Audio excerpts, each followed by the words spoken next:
That's our next step, by the way. That's is hair salon, sheep farm. Mm-hmm. Let's get through this part first. I do know someone who did that.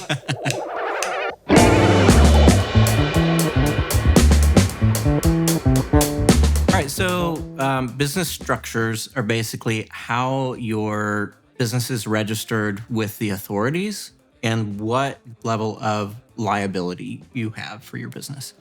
So we have sole proprietor, partnership, LLC, and S corporation. S corporations are all the rage right now, and we'll kind of cover that.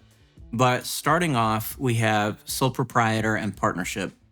And these are like the easiest entities to form and register. With a sole proprietor, you and your business are the same entity, and you can go out and like do work immediately like that. Partnership is basically the same thing, but you guys would be sharing that.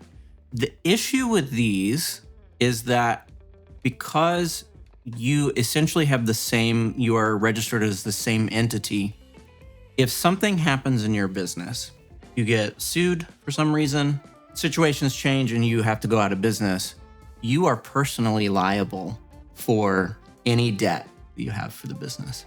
That's why I try to steer toward LLC in this case, and that's what we registered your business as, is that you maintain a degree of separation. So the business can take on debt, but if something happens and you default or somebody sues you or something like that, nobody can actually come after your personal assets. Whereas a sole proprietor or a partnership, that's possible. Somebody can come after you directly because you're registered as the same entity.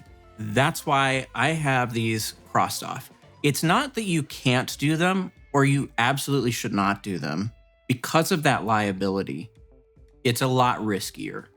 And so there's a bit more of an upfront cost with an LLC and a little bit more work that you have to do, but it's worth it just to have that degree of protection.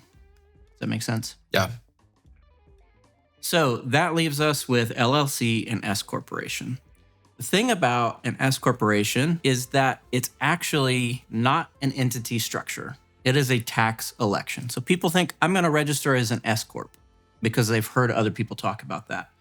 But actually, what you would do is you would register as an LLC and then elect S corporation status with the IRS. So there is no actual S corporation that you can register as. So that basically leaves us with an LLC.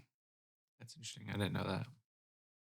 I'm sure our viewers at home didn't know that. I definitely knew it. So with an LLC is a limited liability company. You can have one or more owners, and in this case, you'll be called members. You can refer to yourself as an owner, but when you actually look at all the tax classifications and documents, you'll be listed as a member. So the limited liability shields the owner from the business activity. So that's kind of what we were talking about earlier. You're not liable for the debts that you take on, personally liable for the debts that you take on, or if a lawsuit or whatever.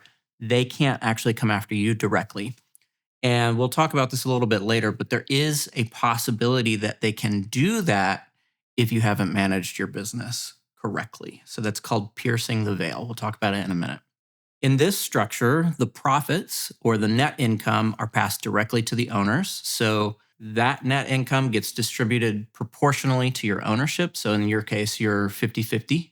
Each of you would get 50% share of those profits. The thing about that, though, is that those profits are subject to FICA taxes. So that's the Federal Insurance Something Act. When you get paid a W-2 wage, so if you work for somebody else and you get a regular wage, the employer pays half of the FICA taxes. They pay 7.65% of FICA taxes.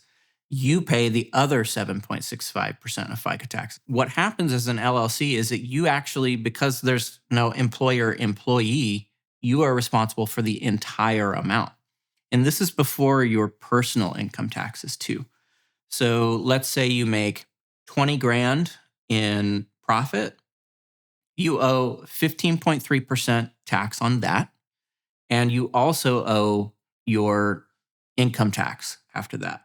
So this is why you set aside a portion of how much you make to pay your taxes on a quarterly basis. It is possible to just wait until the end of the year and tally everything up and pay at that point. There is a small penalty for it, but some people find that preferable. So for an S Corp status, this is beneficial because it gives us a bit of that tax benefit because you'll become a W-2 employee of the business as well as the owner.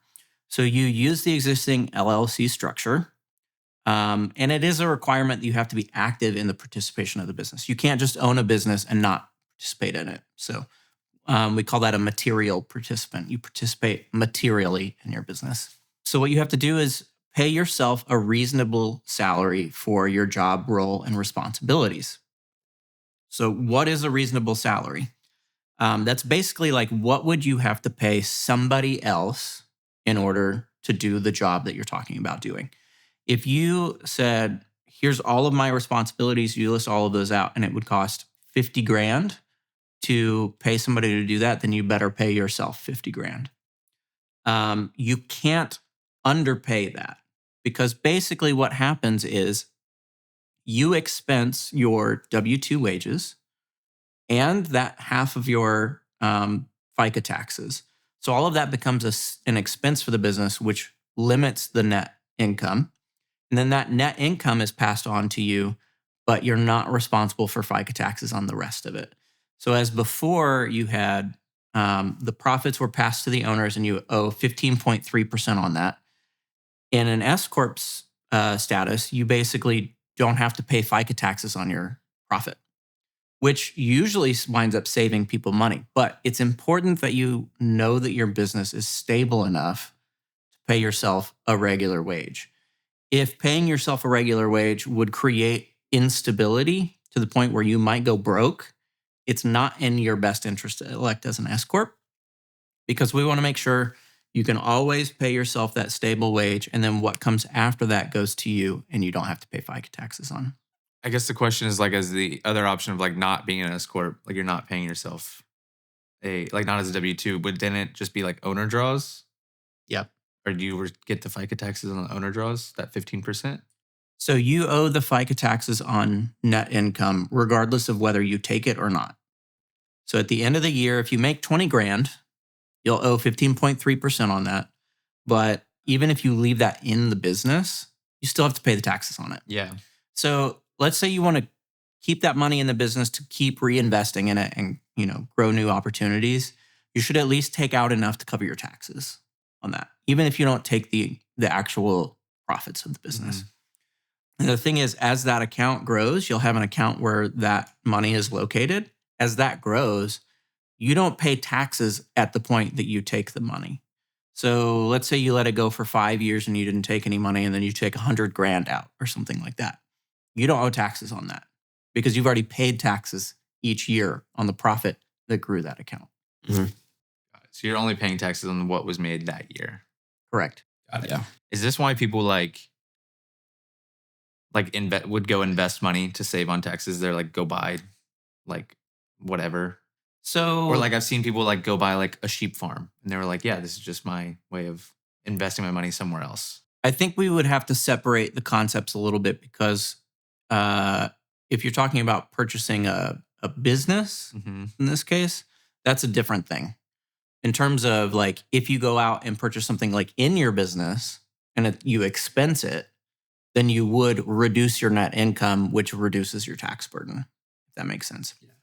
So maybe you're like, I don't really care about the capital account balance. What I want to do is have a very small tax bill or something, and we need these things for the business or whatever. You do have to be careful about that because some of those will be things that become assets of the business. And if you purchase an asset, it doesn't reduce your net income.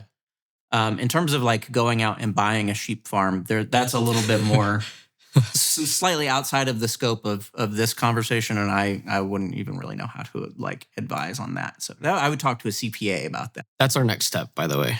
That's is hair salon sheep farm. Sheep farm. Mm-hmm. Let's get through this part first. I do know someone who did that. So the considerations, we already talked about these, but you have to be active in the business. You can't elect this if you are not participating in the business. You can't underpay yourself, or the IRS can say, you know what, $10,000 is not enough. as a reasonable salary. You can't make $10,000 in W-2 wages and pay FICA on that, and then make $90,000 in profit without FICA taxes. So you have to pay yourself that reasonable salary, and then it's just it's not a good election for unstable businesses. If you don't know that you can consistently pay yourself a salary for your work, it's not a good idea to elect S corp status. S corp is like all the rage now in like entrepreneurial circles or whatever, but these are considerations that a lot of people don't think about because they just think, oh, well, I don't have to pay the taxes on my profit, so I'm going to be an S corp. Well, there's a reason that an S corp exists, and the IRS will always get its money. So essentially, I guess like when you set up an S corporation, you say, I'm going to pay myself $65,000 this year. But then if your company does really, really well and you made $200,000 or $300,000, that's where it's like, okay, that's a little tricky now. And you're still paying yourself $60,000. That's where. No, that's a beautiful thing. Like if your job is basically as a general manager, which is what you guys would basically be as owners, is you'd be the general manager of the hair salon. If it costs $60,000, if it would reasonably cost $60,000 to go out and hire somebody else to do it, and you pay yourself $60,000, and then you make $200,000, you're good. Cool. And then, but you couldn't pay yourself $10,000 and be like, well, yeah, that's my salary, because it'd be like, because $60,000 is reasonable. Yeah. Okay, got it. Okay. So we talked about how you being a separate entity, you personally in the LLC, means that you split that liability up. You are not personally liable for what the business does. But there are things that you can do with the business that would basically, if you got into a bad situation, a judge would review all of your documents. And if they found that there was a significant amount of any of these items, they could actually hold you personally responsible for it. So good examples of that, this is, we've talked about this a lot, is like the commingling of funds, business and personal funds.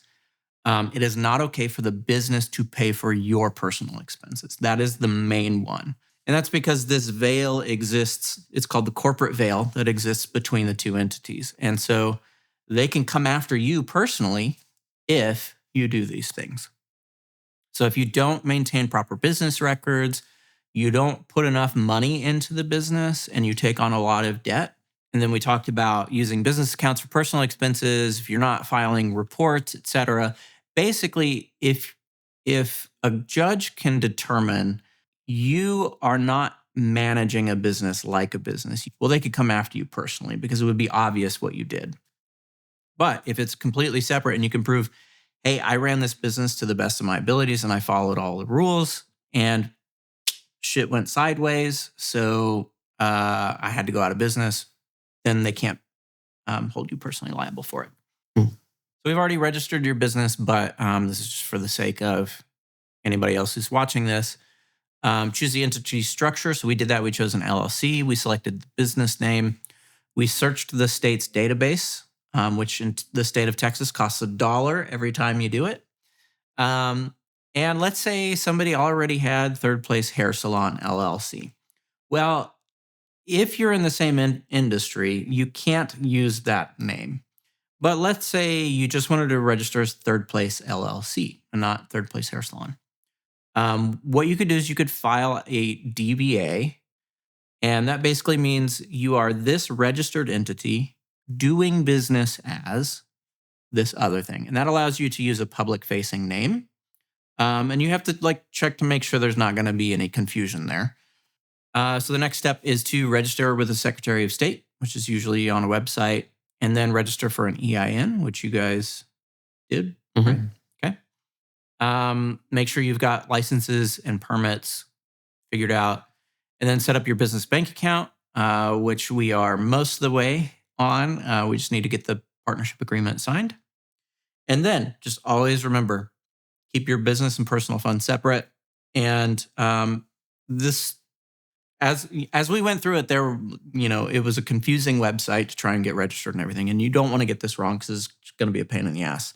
If you feel confident, go ahead and register.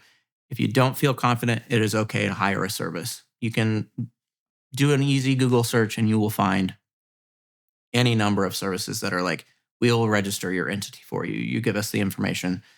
and you pay the registration fee, which in Texas is $300. You'll probably pay a fee on top of that, so maybe it's $500 or something like that. It will be more expensive, but you'll have the peace of mind knowing that it was right.